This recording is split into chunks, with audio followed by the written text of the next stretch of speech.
Hey everyone, Jay from Digiboard Games here. Today we're going to be taking a look at Empire, the deck building strategy game by Crazy Monkey Studios.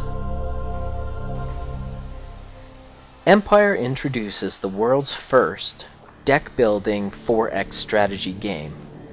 It's a quick, easy to learn, yet difficult to master strategy tactics game. What is a 4X strategy game, you may be asking yourself? Well, it's a genre of strategy video games in which players control an empire and explore, expand, exploit, and exterminate their way to victory. Think Civilization, but the complete opposite. This game is not about building a huge army and exploring a vast world and conquering it all. This game is about 3 unit types, with a max of 6 units in your squad, and your empire is capped at 3 settlements max. In Empire, you start with 1 city, which is drawing resources from the surrounding areas. When your city has accumulated enough food, it grows, and you can improve your settlement or settle a new city, explore your surroundings a bit, or just settle for a few victory points when your city does grow. Victory points will be your score at the end when the darkness finally consumes you. On every turn you take, your cities draw resources out of the land. But one thing is that the land will eventually grow barren, and you won't be able to draw any resources from that area anymore, and you'll actually see the darkness start creeping in nearby. Honestly, you are your own worst enemy, because eventually you will have to abandon your city because you have sucked all the resources dry in your surrounding areas. So then you'll need to abandon your city and go and create a new settlement somewhere else. You're also not alone in this world. There are dens of monsters that corrupt the land around you and send armies to destroy your settlements. Though you can proactively send your armies to attempt to destroy them instead, sometimes you don't have a choice in the matter and they just decide to come at you instead. Regardless of how well you do, you will eventually consume all the ready resources and you will face the end of days. But that is what makes this game really shine. It's all about survival. How many rounds can you stay alive and fend off the darkness? Fighting the monsters is equally difficult. Your armies can be composed of 3 different units.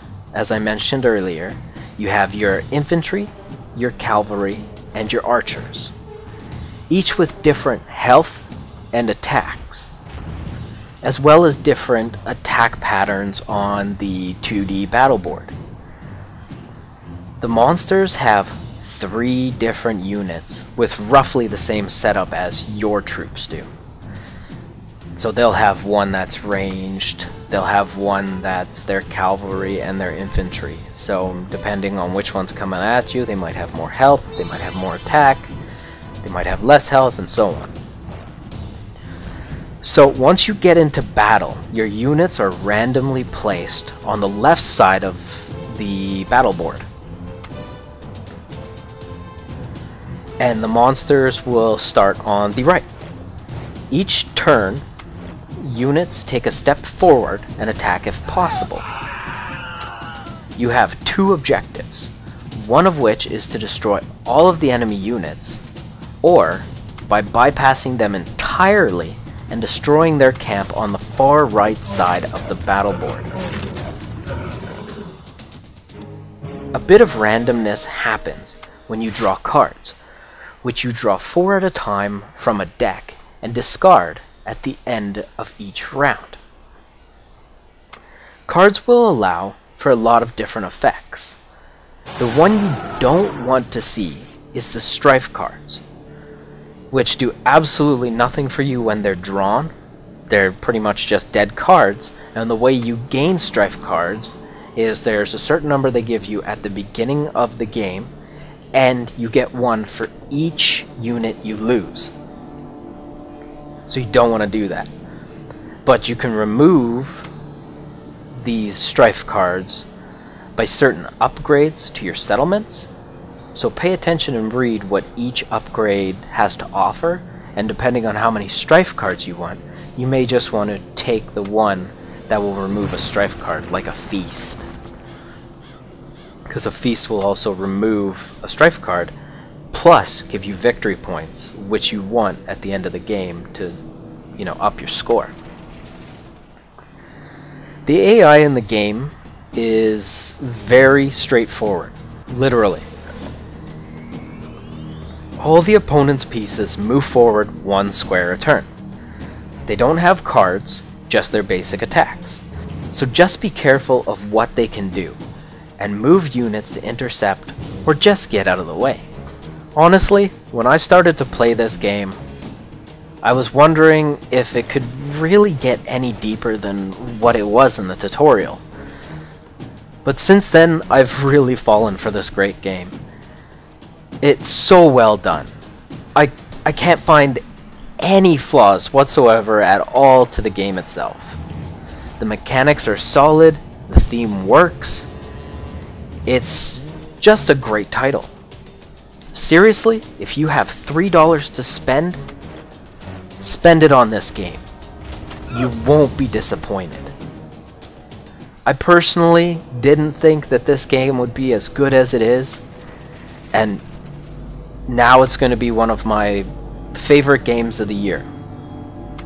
So go pick it up, play it, and let me know what your scores are below. Thanks again for your time. If there's any comments or feedbacks or critiques, please leave them below in the comments. Like always, you can subscribe to us on here on YouTube below, or you can follow us on Twitter, or like us on Facebook, and you can also check out our website, digiboardgames.com. Thanks for watching.